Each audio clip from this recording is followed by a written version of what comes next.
Hi, greetings in Jesus' name. Pointers along the way are brief, Bible based messages I bring out, God willing, every Saturday, dealing with practical aspects of the Christian life. I hope they will be a blessing to you. You can visit my website at www.c-n-c.org for my articles and books.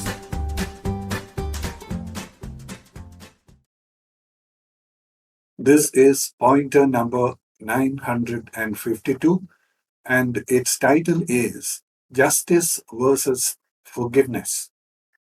When someone hurts us, some of us who have a strong sense of justice instinctively feel a desire to retaliate.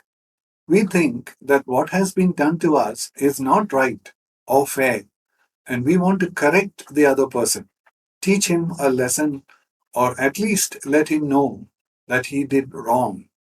We may be right to think that we have been treated wrongly, and it may also be that what the other person needs is to learn a lesson so that he will not repeat his mistake.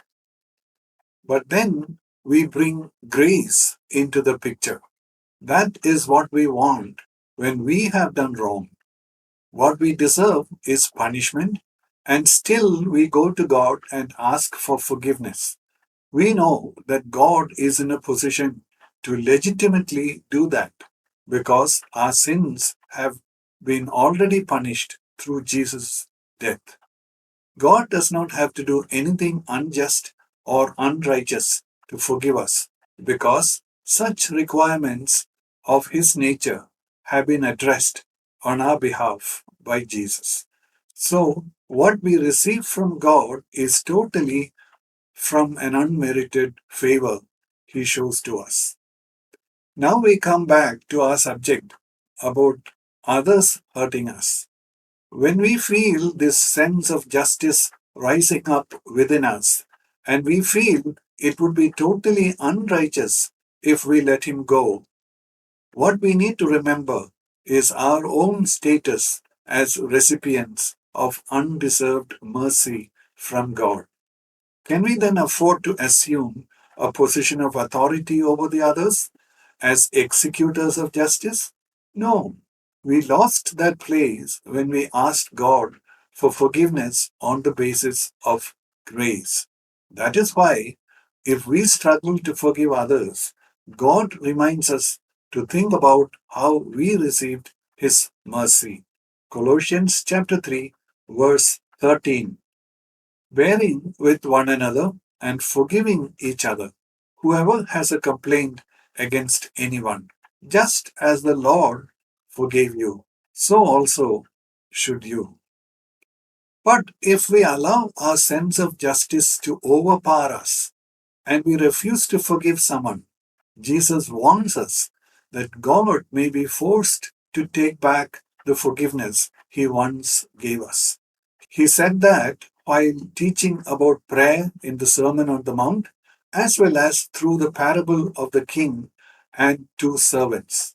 In the parable, we see the case of a servant who was forgiven by the king, going ahead and refusing to forgive another servant. This made the king take back the forgiveness for the first servant, which he had given earlier, and put him in prison. The final warning that Jesus gives us there is that the Father will respond in the same way to us if we refuse to forgive anyone. Matthew chapter 18. When it comes to forgiving others, it becomes a test for us to see how much we have actually seen and experienced grace. Have we seen ourselves as those who totally deserve punishment? And have we seen God as one who graciously suffered in our place and gave us forgiveness freely? The first truth helps us to humble ourselves, that we see that we have no right at all to judge others. The second truth causes us to worship God and surrender ourselves to Him in gratitude. These truths together prompt us to become faithful to God in every aspect of our life. it becomes possible for us to freely forgive others, and it becomes easier with time. Our forgiving someone is personally good for us, but he remains subject to God and human authorities. May the Lord bless you in your life as you have listened to these words. Thank you.